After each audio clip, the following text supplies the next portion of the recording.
Salve investidor, seja muito bem-vindo. Hoje a gente vai falar do PATL11, um dos fundos mais descontados na bolsa. Lembrando aqui que isso não é recomendação de investimento, nem compra, nem venda. A gente vai dar uma passada sobre este fundo, que eu sou cotista também, muito menos poderia dar recomendação pelo fato de ser cotista e existir algum conflito de interesse inerente. Esse fundo é um dos maiores da minha carteira, depois do BCRI. O BCRI é o que tem a maior posição na minha carteira, e depois vem o PATL11, eu que tenho uma preferência por fundos de investimento high yield. Esse fundo ele iniciou as atividades em agosto de 2020, o gestor hoje é a Pátria VBI Asset Management. O fundo tem 4.991.000 cotas, taxa de administração total é de 1,13% sobre o valor de mercado. O valor patrimonial desse fundo é de R$ 96,35. A cota de fechamento em janeiro de 2025 foi de R$ 44,11, gerando aí um valor preço sobre valor patrimonial de 0,46, tá? Menos de metade do valor do patrimônio. Você está comprando então os galpões aqui pela metade do preço deles. O ADTV é o volume médio de negociação diária, ele é aproximadamente R$ 300 mil. O número de cotistas no fechamento de janeiro foi 25.369. Uma coisa importante que aconteceu nesse mês de janeiro foi que no ativo Ribeirão das Neves, que estava previsto para a Refrisol entregar uma das câmaras frigoríficas, em janeiro ela reconsiderou a devolução e essa devolução não vai acontecer. Dessa forma, a vacância física do fundo permanece em 8,8%. Já no ativo de Itatiaia, conforme já foi informado anteriormente, né, foi um dos motivos pelos quais a cota caiu drasticamente aí, é que um atual locatário SEB manifestou a intenção de não renovar o seu contrato, que vai vencer no final de março de 2026. Caso essa não renovação realmente ocorra, o impacto no fundo vai ser a partir de julho de 2026. Isso se a gestão não conseguir um locatário até lá. Ainda no ativo Itatiaia, a gestão iniciou as negociações com a locatária Multiterminais para renovação dos contratos que vencem em maio de 2026. O fundo não tem nenhuma alavancagem, não tem nenhuma dívida. Em janeiro, devido à inadimplência da locatária Refrisol, o fundo acionou a cobertura do seguro e recebia os valores de caução do aluguel com multas e juros, portanto impactou positivamente no mês de janeiro. O dividend yield anualizado, pelo valor de mercado foi de 15,5% ao ano, lembrando que os contratos são reajustados pela inflação.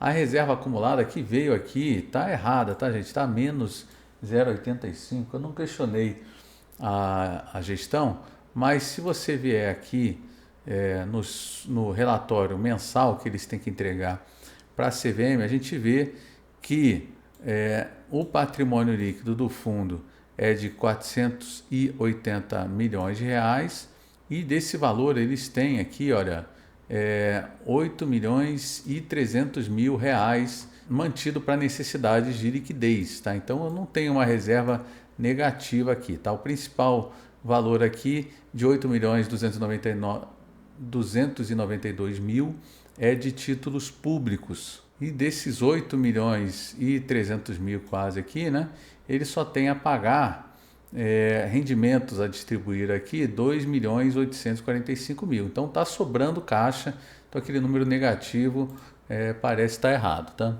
Como a gente vê aqui, olha, nessa caixinha aqui de dividend yield, a gente está no dividend yield mais alto da história do fundo, ou seja, o valor da cota caiu muito, até porque o valor dos dividendos ele se manteve estável ao longo do tempo.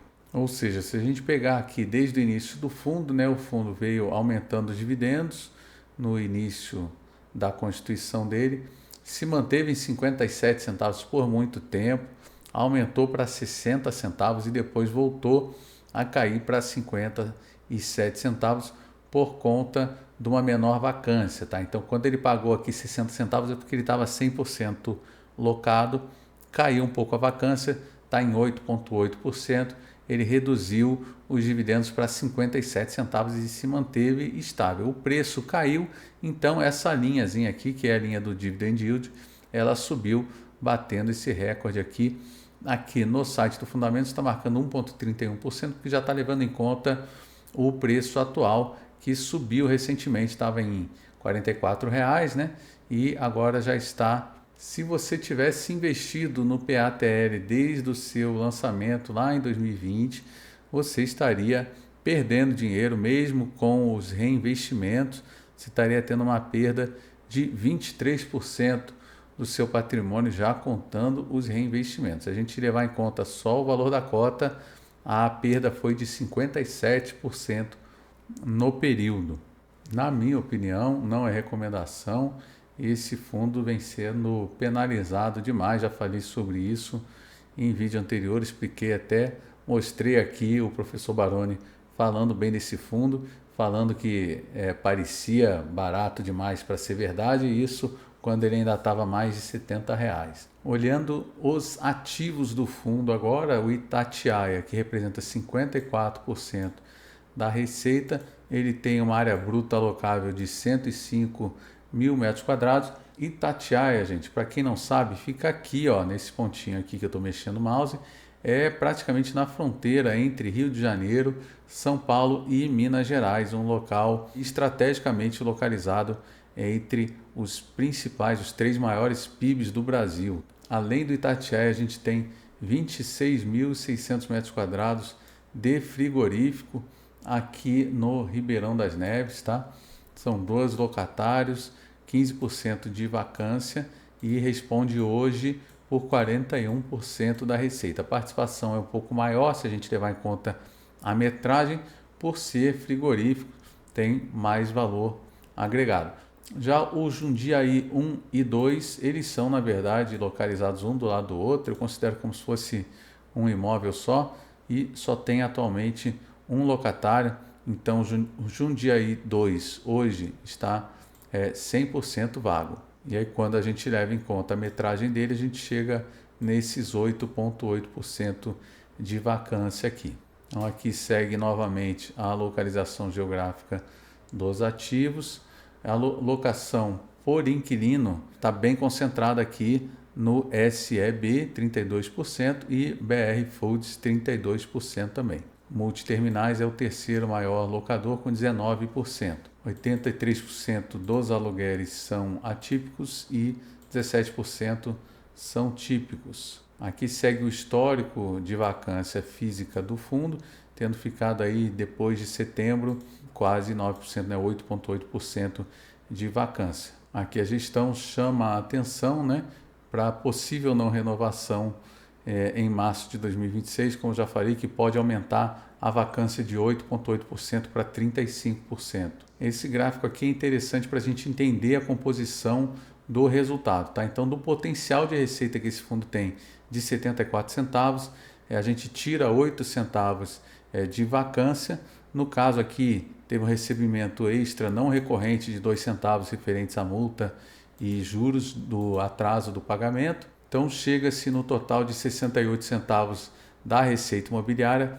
Desse valor da receita, a gente desconta os custos imobiliários e operacionais e chega aqui nos 57 centavos, tirando 4 centavos para a reserva de lucro, tá? Então, o fundo poderia ter distribuído até 61 centavos, mas 4 centavos está sendo retido aqui para a reserva de lucro, pensando, eu acredito eu, na possível vacância lá na frente, tá? Então, o fundo, quando ele pode, ele retém esses 5% dos 95% que ele é obrigado a distribuir, ele vai reter 5% para, caso tenha uma vacância temporária, ele possa manter por mais tempo ali o pagamento de 57 centavos. Eu gosto sempre de olhar o acumulado de 12 meses, tá? Então, no acumulado, esse fundo ele teve uma receita de 40 milhões de reais, tirando os custos aqui de 5,8 milhões de reais, chega num resultado operacional de 34,6, tá? Ainda tem receitas financeiras que sempre tem um valorzinho ali no caixa, e então chegando no lucro de 35,1 milhões de reais e tirou aqui mais ou menos 500 mil reais nos últimos 12 meses para fazer reserva de caixa. O resultado distribuído então nos últimos 12 meses foi de 34,6 milhões de reais. Tá aqui embaixo. Ó. Não deixa de comentar aqui para mim qual ativo que você quer que a gente traga aqui para analisar, tá bom? Espero que vocês tenham gostado desse vídeo. Lembre-se que não é recomendação de compra. Não deixe de dar like, comentar aqui e, se possível, compartilhar o vídeo, tá? Espero que vocês tenham gostado. Um abraço, tudo de bom e bons investimentos.